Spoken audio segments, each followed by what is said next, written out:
संस्थेचे सचिव आणि आयुर्वेद महाविद्यालयाच्या प्राचार्यांनी जवळपास 12 लाख रुपयांची संस्थेची फसवणूक केली।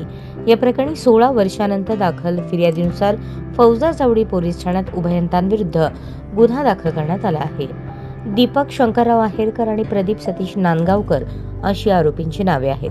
याबाबत मिळालेली अधिक माहिती अशी: सोलापुरातील सखाराम नेमचंद जैन औषधालय ट्रस्टचे मानद सचिव दीपक आहेरकर आणि शेठ गोविंदजीरावजी आयुर्वेद महाविद्यालयाचे प्राचार्य प्रदीप सतीश नांदगावकर यांनी संगनमताने संस्थेचे ठराव नसताना बनावट ठराव दस्त तयार करून तो दी रत्नाकर बँक लिमिटेड या बँकेत खरा आहे म्हणून मुदतपूर्व एफडी मोडून त्यातील 3,92,935 रुपये काढून घेतले।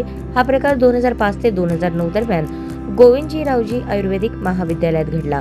कर्जाची आवश्यकता नसताना ट्रस्टमधील विश्वस्तांना माहिती न देता रत्नाकर बँकेतील 24 लाख रुपयांची एफडीवर तारण ठेवून 8 लाख रुपयांचे कर्ज काढले। उभयतांनी स्वतःच्या आर्थिक फायद्यासाठी 11,92,935 रुपये वापरून संस्थेची फसवणूक केली।